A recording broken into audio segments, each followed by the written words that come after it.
Hey everyone, welcome to episode number 1 of The Making of. Today our guest is the legendary Bruce Logan, ASC. If you don't know, Bruce has worked on many of the greatest films of all time and some of my personal favorites such as Star Wars and 2001, A Space Odyssey. Before we jump into the conversation, I'd just like to thank our good friends at AJA Video Systems for helping sponsor this podcast. If you're in the film or video industry, please check out AJA's amazing products at aja.com. So let me give a brief intro of Bruce Logan. Bruce is a director, cinematographer, writer, producer, editor, special effects artist, and colorist. He is a longtime member of the prestigious American Society of Cinematographers, the ASC, as well as a member of the DGA and the Academy. Bruce is also a longtime member and presenter at the LAPPG, the Los Angeles Post-Production Group, where we met about 5 years ago. Bruce's credits include work on films such as 2001: A Space Odyssey, Star Wars Episode 4: A New Hope, TRON, Airplane, I Never Promised You a Rose Garden, The Incredible Shrinking Woman, Batman Forever, Star Trek, the motion picture, and Fear and Loathing in Las Vegas. And not to mention footage in the original Blade Runner. Lastly, I'd like to mention that the first movie I saw as a little kid with my mom, around 4 years old, was The Incredible Shrinking Woman, which Bruce shot. And a few years later, our family got a VCR and we rented our first Betamax tape, none other than TRON. So it was fate to invite Bruce on another personal first of mine, episode 1 of this podcast, The Making of. Welcome, Bruce. How you doing? Very good. Honored to be here. Thanks so much, Mike. Thanks so much for coming. So if there's a few folks out there that may not know your backstory, can you share a little bit about growing up, where you grew up, and the original bug to make movies? Yeah, well, I grew up in suburban England, or it was suburban when I was growing up there. And my dad was a drama producer for the BBC. And I guess he ignited my interest in the film industry, but he'd always been in theater and television, and films were kind of my passion. And I started out with a great love for Walt Disney, and I was starved of animation in England because you couldn't see any animation anywhere. They had these little things called news theaters, which were attached to tube stations in London, where you could, if you were waiting for a train or you were waiting for something, you could go in and you could watch an hour of animation and maybe a Laurel and Hardy short.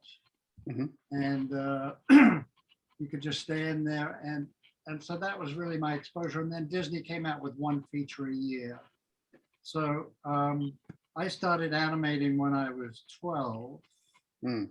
And while the other kids were at the beach, I was up there in the attic kind of flicking through drawings. And, mm-hmm. And then my dad bought me a camera when I was 14 that was capable. It was a movie camera, but it was capable of taking single frames. Mm. So I was finally able to put all my drawings into motion on a strip of film. And that was kind of the beginning of it. Do you happen to remember what camera it was, just to geek out, or for the geek? Yes, it was a 9.5 millimeter. So it wasn't 8 millimeter or Super 8. It was 9.5, which was a French gauge. Okay. And the camera was a Dekko, D-E-K-K-O. And it had one 50 millimeter lens on it. Mm-hmm. And it was kind of an amazing format because instead of having the perforations at the edges, it had the perforation in the rack line between the frames, which meant that the picture area of 9.5 was almost as big as a 16 millimeter frame. So wow, it was really cool, except that if the claw missed the frame, you had a huge scratch down the middle of the frame, which wasn't too good. Gotcha. Yeah, I was going to ask sort of how you learned the art of cinematography, how you learned your, about camera and lenses and lighting and framing. I imagine you also shot still, like a lot of people, when you were young. But was that the beginning, this camera, or was there another one and you just started playing around? Um, well, I think the first special effect I ever did was I got my dad's Kodak, which was an old Kodak bellows camera, and I used to shoot stills in that camera. And I got a tank and I developed my own negatives. And I think the film format was 127. And then I would make prints of that. But the first effect I ever did was I'd seen this movie, The Parent Trap with Haley Mills. Mhm. And it's where she has her own twin. My dad told me that the way they produced this effect was that they shot one side of the frame and then they shot the other side. So I made up this little clip-on lens filter that blocked one side of the frame, and then I flipped it over and exposed the other side of the frame. And I did that same trick. Wow. So yeah, that was kind of still cameras, but I was never really into stills very much until a little bit later in life. Mhm. So just on that front, I mean, was there a first short film that you possibly did, or is this, is more animation first in sort of the journey? Well, I made a film at school which was made with the same camera, Hmm. and it was a combination of live action and animation. So it was animation of real objects, which we used to call dynamation back in the day. And the story was took place in the art school in my building, and it was all these artists' easels came to life, and Wow. they had faces on them that animated, and there was a huge battle between the easels and all my friends. Wow. Is this still in existence? It, 'Cause it it's not isn't. too I late to guess submit it. yeah, I really wish it was. I've gone through. I do have some 9.5 millimeter footage around, and I still got a projector, Wow. but I could never find that. So I guess when I came here to the States, so it all got lost, and my parents moved to Spain. So you know, kept Well, some stuff, but not that. It's a big regret. So it only exists in my mind. well, there's the option to remake it. It's a cool concept. I'll get some easels. Okay. So, you know what? I just, to jump ahead for a second, if I may, because a couple of days ago, a close friend and collaborator of yours, and I believe someone you learned a lot from and did some great work with, Douglas Trumbull, just passed away. And I thought, just for a second, if you want, we could, touch base on that if you want to share anything about your kind of friendship with him and in history. Yeah, no, well, he was well, I wouldn't say he was the start of the career, because I got a job at an animation company in Borehamwood, England, which was where 2001 was made. And Doug came to town to work for Stanley on that picture. And he was looking for people to come and work for him that the new animation. And I've been a rostrum trainee, and obviously I've been doing animation, from a very early age. So most people in companies in England, if you worked for a company, you were there for life. You weren't about to jump off and do a 3-month project, as a freelancer. It wasn't that wasn't kind of a known thing in animation. So, but I was footloose and fancy free, and I went over there and interviewed, and I had really long hair, and so Doug hired me on the spot. You know? You had the credentials. Yeah. I did, exactly. So, well, I mean, if you want to share, for listeners and, people that may not know that much about him, or you have not that many people have such a close connection to him. You got hired and then what? Well, then I started on this fantastic journey because Doug was, he was like a true genius. Mm.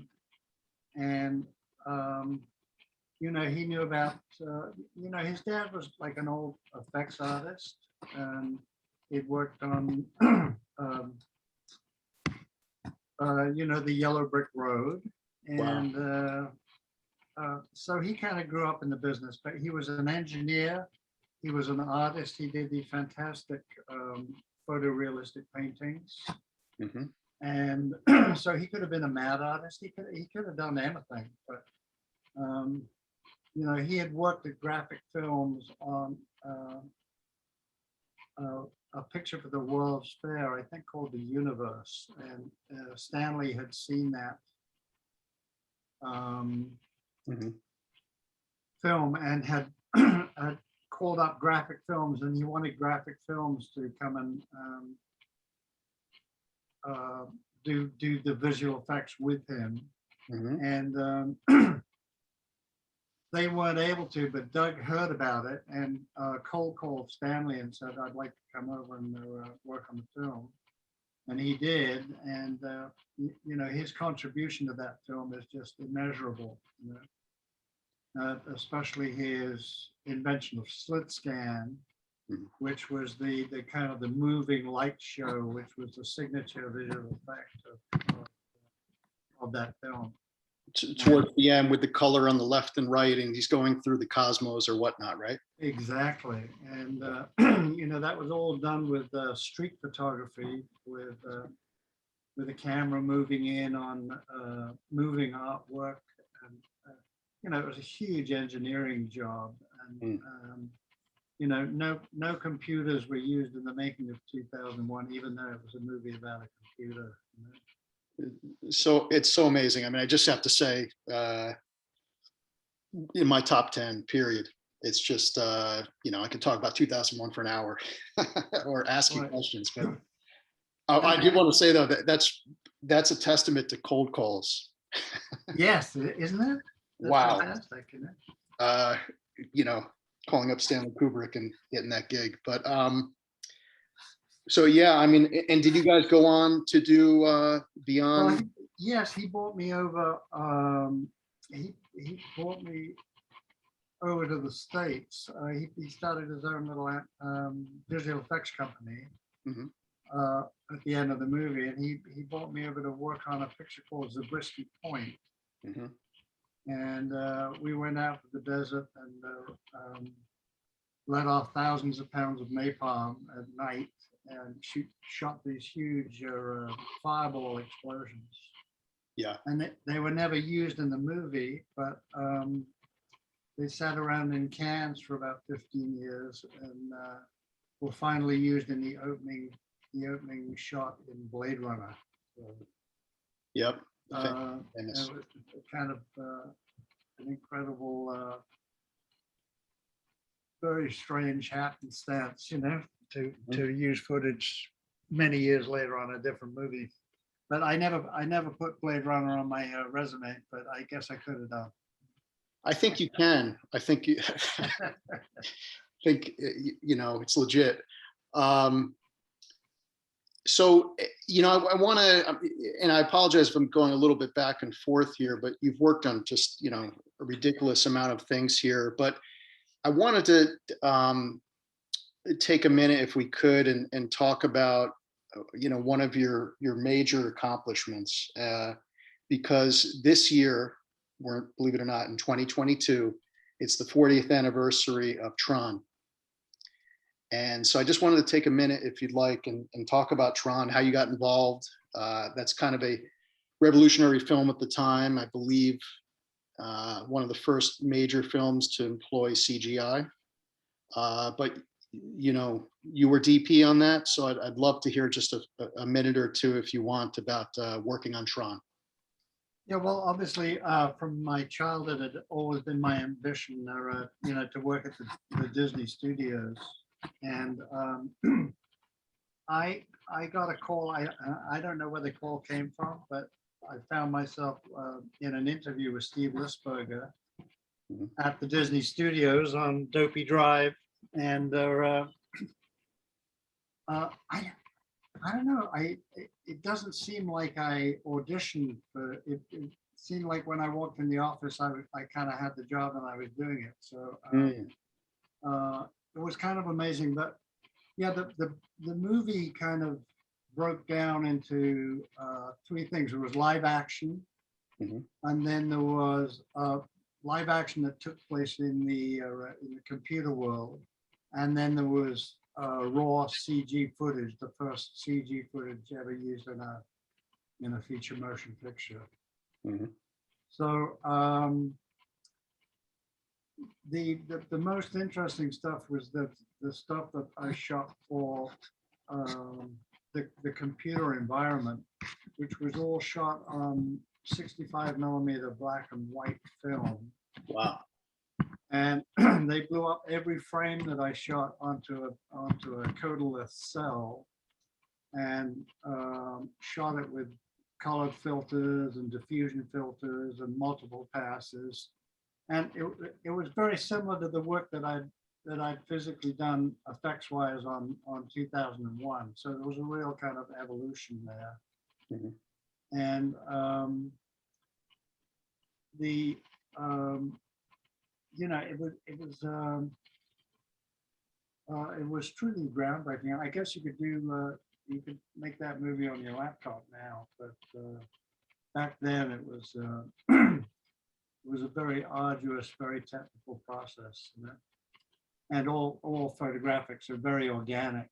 In fact, it was so organic that there's kind of like this, when you're in those scenes, there's kind of a pulse to it, and it's it's like every 2 seconds there's like this kind of photographic pulse that goes on. Mhm.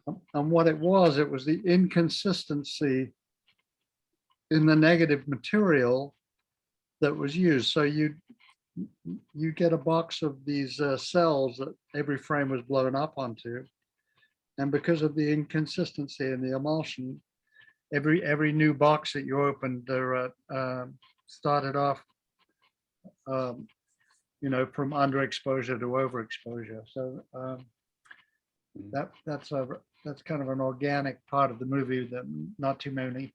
I guess you know that it's not pixels moving around. It really is photochemical, you know. Mhm. No, it's amazing. I mean, as I mentioned, you know, it was the first movie that we rented as a family. I was probably 7 or so, and just you know, pretty amazing, pretty amazing. And so that was 81. Just to go slightly before, I'm rewinding and fast forwarding a lot, but I'm glad you know these dates, because I don't know them. so rumor has it, and you can confirm this, and we, you know, talked before and had lunch and stuff, but rumor has it you blew up the Death Star, and that's just in the history of film. You know, I did. epic, iconic moment. Yeah. Yes, it's a catchy or catchy thing to have on your resume. You know?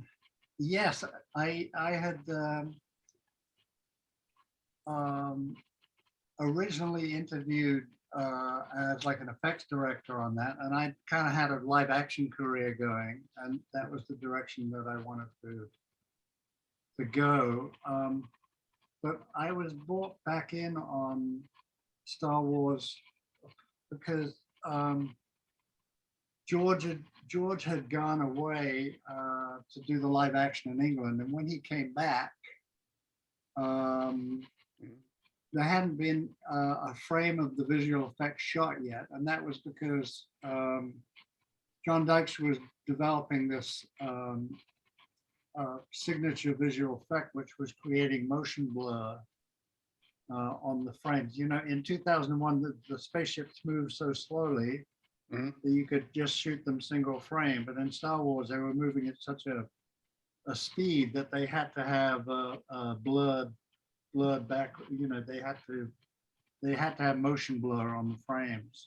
Right. So that was an incredibly complex process, especially with the computers that they were using back in those days. Mm. So George had this harebrained scheme that he wanted me to shoot spaceships live action. So he wanted to get some puppeteers in black velvet suits and put the spaceships on long rods and kind of fly them in front of the lens. You know?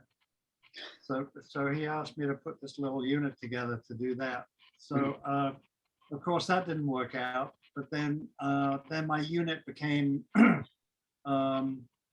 this pyrotechnic unit to do the explosions for the movie. Mm-hmm. So I teamed up with Joe Viscoso, who was he was kind of this kid that knew how to make these really exotic little bombs that are had titanium and bags of gasoline and very creative stuff. And we would hang these directly above the camera, so the camera's looking straight up at these explosions. And then when they went off, it looked like they were happening in outer space because you couldn't see the forces of gravity working on the explosions. You know? Right. So we started off in this little studio called Berendo Stage, and we soon outgrew that. And then we went to one of the biggest independent stages in Hollywood, Stage 5 at Raleigh Studios. And we had a 40-foot square blue screen, and I think 8 arc lamps shooting that. And then the explosions just got bigger and bigger. And like anything, when you're shooting miniatures, the bigger the explosion, or the bigger the miniature, the better. You know? So Wow. yeah, so They wouldn't let you do this today, right? This is they certainly wouldn't. I remember I can remember walking across the stage, kind of wiping burning napalm off my arms. So, and I look at pictures of that shoot, and the only we never had the fire department in there. All we had was one of the grips had their a little handheld fire extinguisher. That was our only safety there. that'll do it. Yes, simpler days back then. But by the way, I forgot to mention, but you know, he's one of my all-time, obviously, favorite directors. Were you not to fanboy, but you know, were you in close proximity and working with and talking with, you know, Mr. Kubrick, and or is he was he in his own world doing his thing? No, with Stanley, I had to sit in a screening room every day for 2 years and defend my work. You know, it was a very, very high pressure environment, and you know, Stanley would sit. You know, there would be a row of seats, but he'd sit on a chair that was like much nearer the screen, and he had a little device where he could rack through the focus and see how sharp everything was, and you know, he was. You know, he was a super personable guy, and I really loved him. But he was, you know, when it came to making his film, he was ruthless, you know. Right. And you know, you had to be on your toes in the screening room, so you had to defend your work all the time, you know.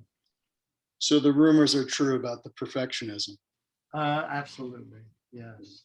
And I guess it didn't get any better. I always hear these stories of Scatman Crothers in The Shining going to take, I don't know, 87 or something. Wow. That's the magic take, of course. Yeah, but yeah, and then he used take one, I'm sure. You know? But no, he was. I mean, what a way to start your feature film career, working for Stanley and Doug. Yeah, amazing. Yeah, I mean, it's well, and what you brought to it too. I mean, but yeah, I mean, you know, that's a rare entry So let me just ask you, because more recently, you're also you're directing yourself, and you've done a number of features, and I would guess you have some stuff on the slate for this year and next. Can you talk a bit about transitioning into directing in recent years, how you enjoy that, how being a DP and other roles you've played have helped you be a director? Yes, I think, in a way, I think being a DP is, it's not, when you're directing something, there's really no area of the business that you shouldn't know something about, So, I've been an editor, and, I've been a grip, I've been a DP, I've been a camera assistant. I've been so I've Right. done all these different jobs, and they all help bring it to you. But one of the things about being a DP transitioning into a director, which I think is hard, is that DPs, they come on the set, and all this stuff kind of appears before them, and because they're physically making the movie, they're very, very active in making the movie. They kind of think they're making it all happen, Right. And so much of I think when a director comes on a set, he's done all his work, really, and all he has to do is sit back and steer the ship a little bit, Right. But obviously being a DP helps me immensely, because it tells you where to put the camera and how you want to get it shot. And but everything I've done has kind of led up to that, and including being a writer. But I learned more about cinematography being an editor than because I used to think every shot had to be perfect, and it had and in editing how much you can manipulate the footage. But it made me a lot better as a DP after I'd cut a couple of pictures. Yeah, I was going to ask with directing. I mean, is in pre-production, I mean, if you had to throw a percent out there, because you said most of the work is done, or a big chunk, and they just kind of steer the ship a little bit. Would you, I mean, pre-production's the beast, right? So, is there a certain percent that you assume that the job is sort of quote unquote done? I think it's like 85%. Wow. You've done before the first shoot day, because you've cast the picture, and you cast the crew of the picture, and you work with the writer, or maybe you are the writer, So you've done all that writing, and you've been through a rehearsal process probably, and really it's just that execution at that point. And I remember hearing a quote from Hitchcock that he loved prepping movies, but he hated shooting them. And I think it kind of showed, because some of his production values were a little bit lean, or some of the execution of his projects, But I think, I think it's all prep, and then just doing your shot list and knowing, I walk locations to get all my screen directions, and you figure out how you spend all this money bringing production value onto the set, and you got to make sure that that it's all in the film. Right. So so yes, it's prep, but then there's kind of an alchemy that happens when you get on the set, and things change. So you've always got to have that prep, but then when the magic starts happening, you've got to be fluid enough to let the movie happen by itself. So, just on that front with directing, and totally, what what's next for you in directing, or what did you just work on if you're in post, or if you can share with that with everybody? Yeah, I just did a little, shot a little movie for a friend in New Mexico recently, Mhm. which is it's a cute little, kind of like a Hallmark picture. It's a Christmas movie for next Christmas. Okay. And it's about these kids that find some letters in an old hotel, and they use the text of the letters to get their divorcing parents back together. Oh, that's good. Yeah, it's a very, very cute little movie, and it's in post right now. Terrific. Um, and I'm back here. There's more work that's coming up out there that's possibly a Western. Oh, wow. And I'm back here writing every day. So Well, tell me about that, because everybody probably has their own process, their own approach. Um, what's it for you? I mean, have you got the typewriter there on the old desk, or what's the story? well, I'm actually adapting a book, um, Mhm. um, which was written a long time ago, and I hadn't really adapted anything before, so it's a whole new process for me, and it's very interesting getting the text of the book. And you know, obviously a lot of scenes are way too long, and that, you know, it's overwritten in a lot of ways. And you know, scripts are kind of like a shorthand for me. They're, you know, the dialogue is going to be a lot more minimal than it probably would be in a book. And Mhm. it's just a very interesting process for me. But I'm not like, I have no special time of day to write. I just and for me, it's like I can't go away and think about the process and then have an aha moment and come back and write it all down. Mhm. For me, magic only happens. The muse only visits when I'm actually sitting down writing. Right. So that's kind of interesting, because I know a lot of people, they go away, they decide what they're going to do, and then they come back and write it. But somehow the ideas don't come to me until I'm actually physically doing the work. Yeah, when you're at work, that's when the ideas, Exactly. I don't know what that is, but that's my process. sounds like a reward for working. Yes. Well, You learn- I was going to Okay. ask, because one of my questions here, and I had so many, but you've worked on pictures, going way back, and you've worked in Hollywood and for some of the greatest filmmakers and artists of all time, some of the most epic pictures, but your own personal odyssey through Hollywood. And everybody, I think, has this ups, downs, twists, turns, top of the game, and then, struggle and then back again.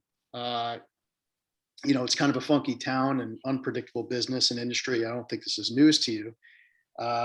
If you wanted to share it, like sort of what you learned, or, for folks that are newer, things to avoid, or any lessons learned, I just think that's always awesome to hear. Yeah, well, one of the things is that what I realize is that you can look at my CV, my resume, and see all these pictures and say, oh my gosh, you worked on all these fantastic things, but every picture you finish, it's like, oh, I'm never going to work again. And it's just like these long periods of time. And luckily, I had a race car career that kind of I could just veer off into. So I would build and construct racing cars, and so I had something to get away from the industry with. Mm-hmm. And that was totally, and if that had been the only thing in my life, it would have been totally. When you're driving a race car, it's like there's no room in your brain for anything else except Right. driving that race car. You know? So it's a high in that way. Mhm. And you know, in a race car, either you win or you don't. You know, and in the film industry, it's always someone's opinion whether you did a good job or not. You know? Right. So so I think it's just you know, a real persistence, and but you know, but you can't take it too seriously. You know, you have to have a way of getting away from it. And you know, I mean, it really does look like I've had a you know, a charmed life with the and I've been very lucky, but what I've always been is prepared for when the luck came along. Right. So, you know, yes, I was very lucky to get hired on 2001. But, you know, I'd been doing all that work since I was 12 that prepared me to be able to get it, you know. Right.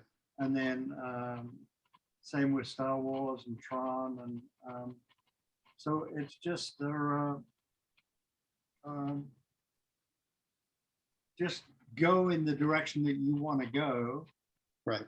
And become proficient at it, and hope that those opportunities come your way. You know? That's all you can do. You're not really in control. You know? No, definitely.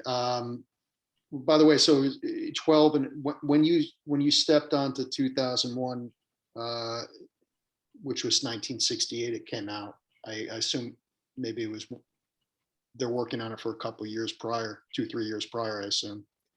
Yes. Yeah. How old were you when you got that opportunity? I was 19. Okay. Yep. That Yeah. So working for Kubrick as a teenager was kind of amazing, and then getting my first screen credit at the end of the movie. You know? that was your awesome. first screen credit. Yeah. Not too bad. You know, just a couple more questions, because I really appreciate you coming on the call today, and you know, hope we can, you know, have a cup of coffee in LA next time I'm out. I would love to. Let me ask you this, because the question I had, you know, was there a time where you hunkered down? This actually is working off of what you just talked about, where you had to hunker down, learn a new skill set, and then it paid off immensely. I think so. Yeah. So it was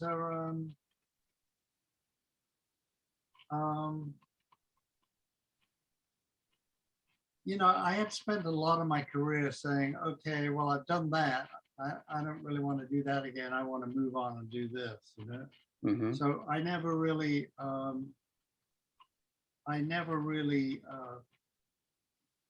Sat still in a way, right? yes, I was always thirsty for more. So and in each of those cases, I had to learn a whole new skill set, you know. Right. But one of them was becoming a colorist, because I hadn't shot a movie for a long time, and I could kind of see the writing on the wall as far as the digital revolution was going, you know. Right. So I've always stayed really up to date on, you know, I'm a member of the tech committee at the ASC, Mm-hmm. and that's a you know, you're getting a front seat to all the new technology that's coming. But becoming a colorist and therefore totally being in control of your work was something that took me, I guess, about 3 years to get what I would call good at, you know. So was this at the end of the you know, the 2000s, when, you know, everything went, I mean, the Alexa sort of came around, I guess, I forgot what year exactly, but the end of the 2000s when things went super digital, or was that even prior you were getting into color? No, I think I got in color about like 2005, something like that. Right. Right. Okay. And you know, it's like the tools that are available now. And then when I made my little feature Lost Fair a couple of years ago, I did the entire post-production on a Mac Tower in its native format. I didn't transcode or anything. I made the whole thing in 4K. And I think I was one of the first features to use Resolve as an editing program as well as a color correction program. So yeah, now it's one of the go-to editors. yeah, now they always wanted to own the world, and now they kind of do. So actually, you mentioned the ASC. It's on my list here. I do want to ask you because, you know, being a member of the ASC is, you know, it's a very limited, exclusive group. They don't let just anybody in. And I was curious because I actually don't know, when did you join? And there's a little bit of a process. If you could, you know, to get into the group, I'm sure there's a couple members that kind of shepherded you into the group. But can you share when you joined the ASC? God, I can't remember what the date was now. But it was funny because I was really a director when I joined the ASC, so I had kind of moved on somewhat from cinematography. But once again, like you know, later in life, I started getting all my skills and bringing them all together rather than denying them. You know. Right. But I went to I worked with an actor who had this idea for a dinner party where he invited all the cameramen that he'd worked with. And Owen Roisman was one of those cameramen. Wow. And I got talking with Owen and said, "Oh, I really wanted to be a member of the and he saw all my credits and everything. And so he said, well, it's probably better if you know, I'll certainly sponsor you, but it's probably better if you know people that have worked more directly with you, that you have them sponsor you." Right. So I did, and if we can say that, if we can just, sorry to jump in, that for those that don't know, Owen Reitzman, you know, was DP, cinematographer of Network and 3 Days of the Condor and The Exorcist and a whole bunch of other films. So yes, he had like just an amazing director of photography career. Didn't he shoot The French Connection as well? Also The French Connection. Yeah, few good movies. Yeah. Yeah. So you started talking with some other DPs that kind of led to joining the ASC? Yeah. So then, you know, I guess I was late coming to the party, really, because I had the qualifications quite a bit earlier in life, but I hadn't. I don't know. Maybe I thought I wasn't worthy. You know, I don't know. But I would say, oh, well, you should, you know, and he put the bug in my ear, and then I started working on it, getting the letters of recommendation, and then I got accepted for the interview,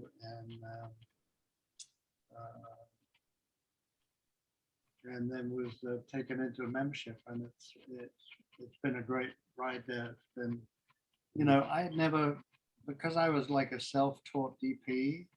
Yeah. I had never worked as an operator or you know, I hadn't come up through the ranks. I just started shooting pictures, you know.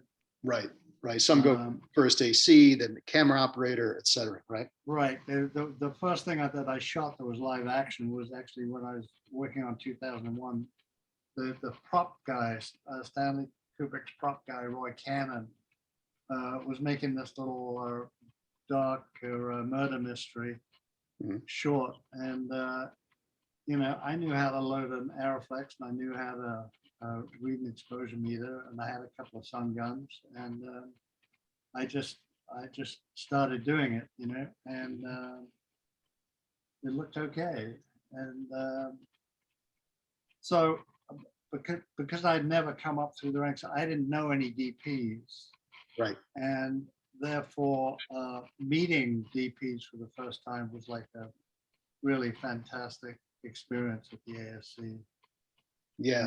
And then all the, you know, let's say the tech committee and,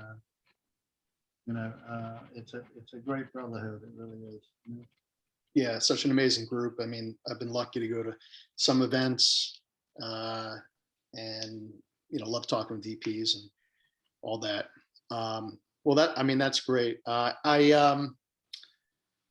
was just going to ask one more thing here, because on the special effects front, how you kind of learned that. I guess it's just really since a kid coming up, and bit by bit, like everything else, sounds like you kind of grabbed it and just did it and learned. Yeah, But well, yeah, most of my visual effects came from animation as a visual effect. You know, mhm. so I didn't really come from physical effects, and I didn't really come from optical printers, and but as I say, 2001 was really my film school, especially in visual effects, because working for Doug Trumbull, he thought so far ahead of anybody else that it was like he really had the run of the studio, and he could it was very kind of unionized back then, and so you didn't get much opportunity to work outside your field. But by following Doug, I really got exposed to all the different areas of visual effects, which was fantastic. Yeah. Well, maybe that's a good note to stop on, and maybe in the future we could do another chat, maybe in person, after you direct maybe your next picture. If you were interested to kind of focus on so many things. But I just want to thank you. Huge thanks for joining us and talking about everything today. I didn't want to keep you for 2 hours, so we're getting closer to 1 hour. But again, thanks again for joining, and I hope we can grab a coffee or lunch in Los Angeles. And I also want to thank AJA Systems for supporting this podcast, making it possible. We really appreciate it. And finally, thanks to all our listeners. And on behalf of them and myself, thank you, Bruce. And we'll see you all in the next episode of The Making of. Thanks a lot. Thank you.